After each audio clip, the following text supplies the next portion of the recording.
F8C Lightning Q&A.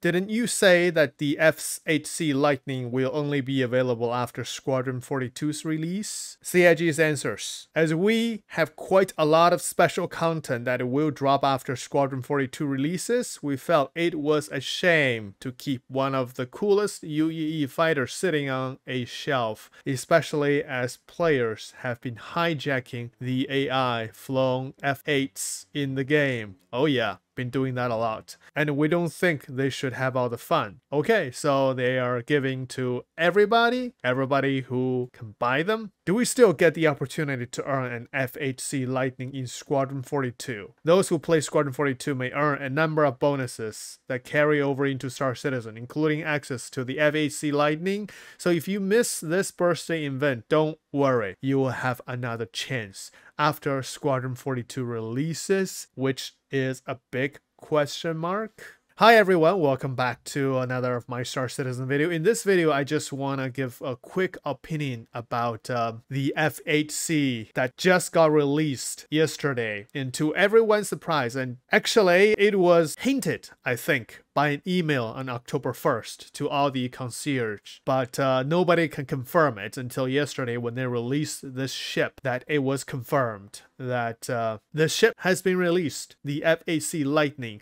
I was very excited, and I did a video right away about this ship, especially the executive edition. However, today when I look back, when I read the comments of my video after the excitement went down, I have a question for you, so I want to put that into this video for us to discuss. Releasing this ship is a good move from CIG or a desperate move from CIG? As we all know, for the past couple months, it's been tough for Star Citizen. With Starfield release and the Cyberpunk new patch and a host of other great games. To this point, before CitizenCon, they released this F8C Lightning. And this ship it's not the military one, even though it's civilian one, it is very powerful. 8 guns total. I'm not considering the glitched guns, the 10 guns. No, that's not the case. 8 guns total, 2 size 3s and 6 size 2s. Maximum firepower that you can do. And 8 size 2 missiles with 2 size 2 shield. This is a very powerful heavy fighter. So my question and my worry is, just like some of the viewers uttered their opinion, releasing this ship to players' hands is a good move, especially to those who invested a lot of money in this game, that these ships are actually a gift to them, including myself. I don't have to buy. But for other players, that you have to find the golden ticket to buy it, which is really easy to find. Just go to the bunker, kill a lot of bad guys, and search their pockets, search their core armor, search their legs and backpack. You will find them very quickly, the golden tickets, and bring it to the rental kiosk. You can rent it for 24 hours, I believe. And then you have the option to buy it. I cannot believe the purchase price is $260 to $300. And the trick is, you have to search for the golden ticket and pay your cash. Is that another trick or trap that CIG set for us? Here comes my worry. Is this a good move or a desperate move from CIG to attract players, attract content creators such as myself? Because you can see after the release of the ship, the YouTube, the Star Citizen channel has been flooded with the content for the ship. And I also plan to do another video really quickly about the loadout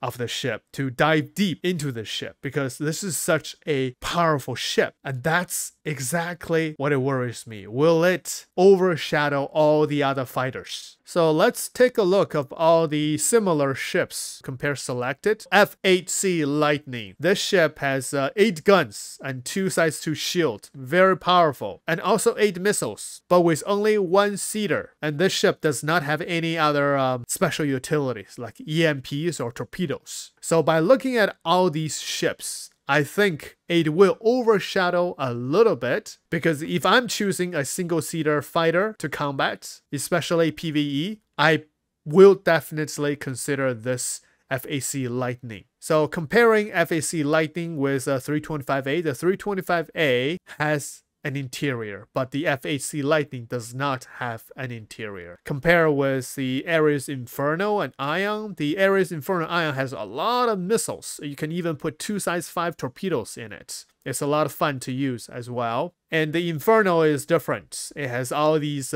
big ballistics, and the Ion is size 7. So it's still very different. The Blade is a light fighter, of course. The Blade compared with F8C Lightning, the F8C Lightning will win big for the firepower. But maneuverability, the Blade and the Gladius will be better, and the Buccaneer as well. So Bennu Defender has interior, it's a light fighter. Compared with the Hornets, I think the ships that F8C Lightning will overshadow are the Hornet series. The Hornets, especially when the Hornet Ghost is not, the stealth is not in game yet. So it will overshadow that, especially if you're doing a single-seater combat, even with a Super Hornet or the other Super Hornet variant, the Heartseeker. The Super Hornet is 2-person, it's 2-seaters, but the second seater will take control of the pilot gun. So it is best to use Super Hornet, single-seated.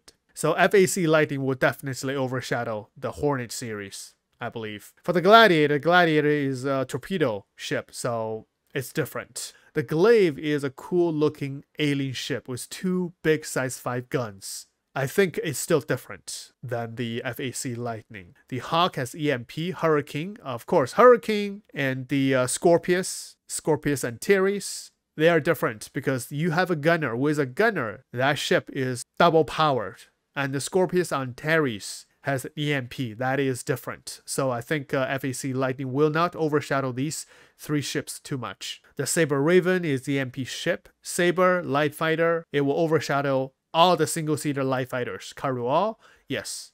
But the look is different. The Karual is the alien ship. And then the last group are the Vanguards. The Vanguards, compared with F8C Lightning, it might overshadow a little bit, but I don't think it's going to be too much because the Harbinger is a torpedo, has 3 size 5 torpedoes. I love to use this ship. The Hoplite is a dropship, has interior. All of them has interiors and the weapon racks inside. The Sentinel is an EMP ship. The Warden is a gunship with a turret. With a turret, it will be more powerful.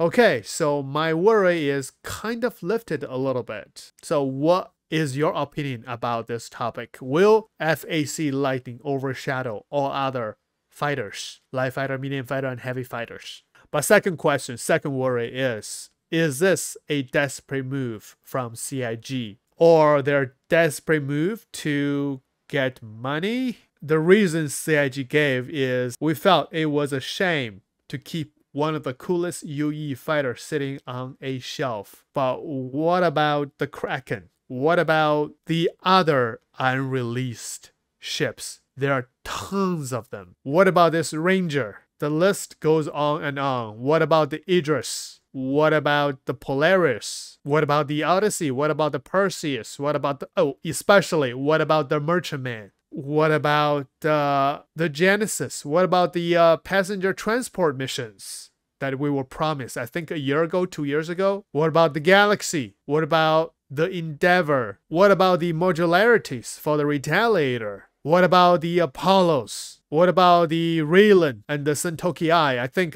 these, at least the Sentoki Eye, will be released by the end of this year. I hope. Fingers crossed. What about the Vulcan and the Spirit? I think the Spirit is going to be released as well. Yeah, there are tons of ships that are waiting to be released. But why, all of a sudden, the F8C Lightning? Who made this decision?